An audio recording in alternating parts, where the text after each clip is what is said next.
In this video, we're going to see the basics of Streamlit. So what is Streamlit? Streamlit is an open source Python framework to build and share interactive data apps quickly and easily. It's a lightweight Python framework. It is usually used for building prototypes. It takes very less time for development.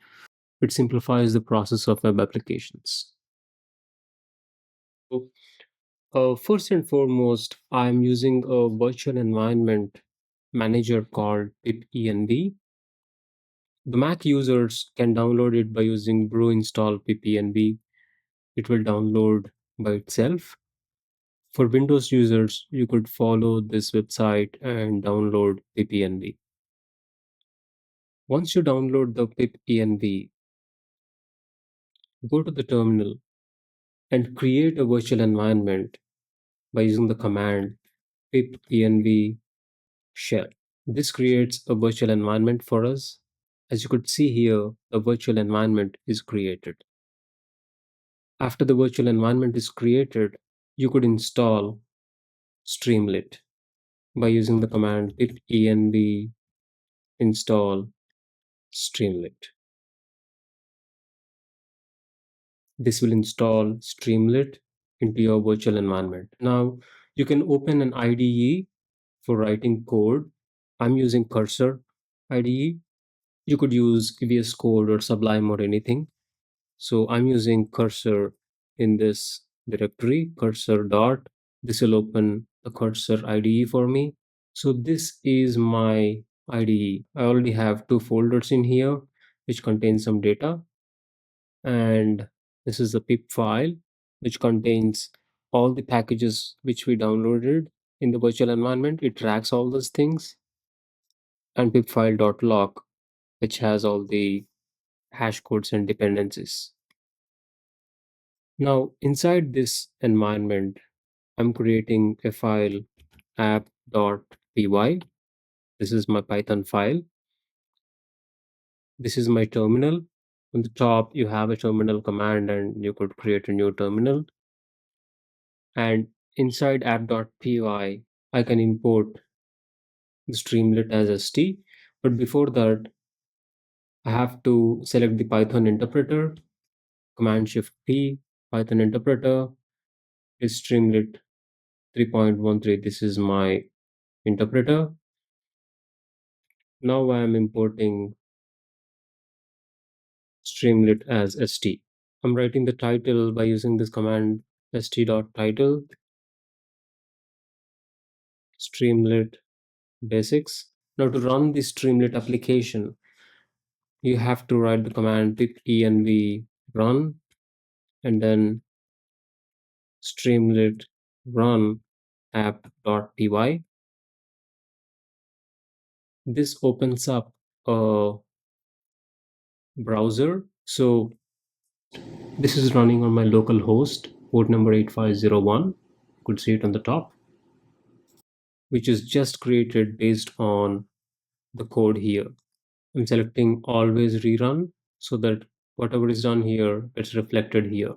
Now there are many options, like I can type the header, subheader, text, or if we save this, it will get reflected here. For saving it, I'm using Command S. The moment I type Command S, it is getting reflected in this browser window. You can write Markdown as well. You could create hyperlinks. So this is a hyperlink. It will open Google. You can write HTML as well. I'm creating a div. I'm creating a div here and I'm creating a paragraph. So we could see the HTML component is reflecting here. Next is colored text boxes. So st.success, this gives a green box. You could see the green box here. st.warning, it gives an yellow warning. st.error, this gives a red box here. We'll try to put images on this web page. So first we have to import the image from PIL. From PIL, import image, and image is image.open. I have to copy the path. In the media, I have the image, copy relative path, go to app.py, paste the path, and then st.image width is, let's say, 500, caption is YouTube channel. I save it. I got an image here. I'm giving st.right to create a space with the next element. Now I'm embedding a video here. I have a video file. So video file is open and copy the path. This is my video file. Copy the path here. Go to app.py and paste the path. A video, I'm converting it to bytes. Video file dot read. Also, while opening, I want to open in RB mode. This is the mode, and st dot video and video bytes. Save it. We got the video in the web page. AWS server. This is my video. I have a play button, pause button, volume, maximize, and download option. We also have a picture in picture option.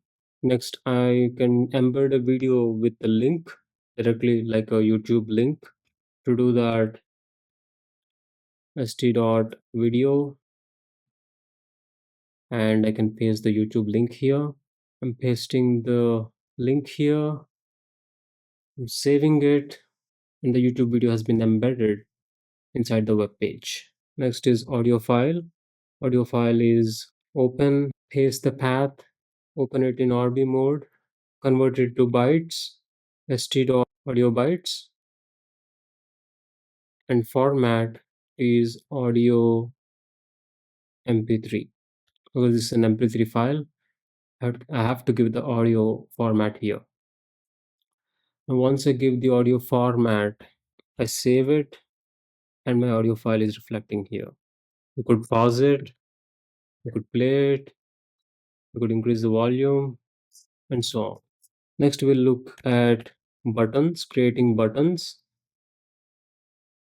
st.button play. So you got a button here called play. Nothing happens because I did not give any condition. Let's give some condition. If st.button is welcome, then st.text is welcome to Streamlit Basics. Save it. You could see a welcome button here. Click it. You'll get a text, welcome to Streamlit Basics. This is for creating a button. Let's create a checkbox by using st.checkbox.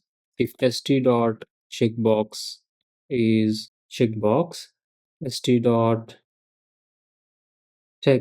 checkbox selected. So we got a checkbox here.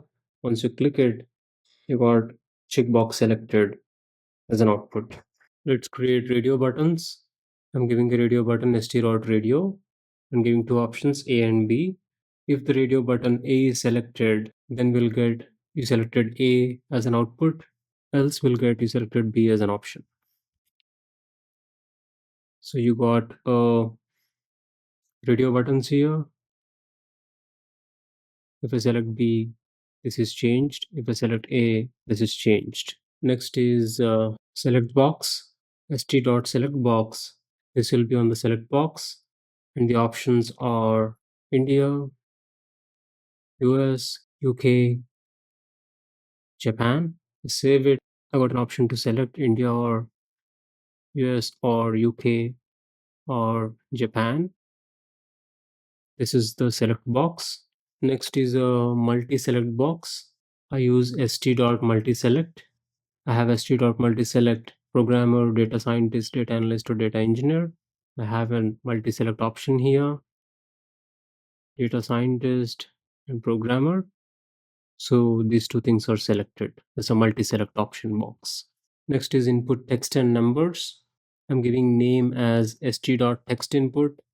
Your name, it contains a default, write something in it. st.text of name. You could see your name is getting here. You type Raghu, press enter to apply. I got my Raghu here. Now I can increase the size of this text box by using text area, st.text area, your message. Save it. I got a bigger thing here. Next is number input. Let's say age. Let's say age is st.number. I have an option to input a number here. We have plus and minus options here. That is for inputting a number.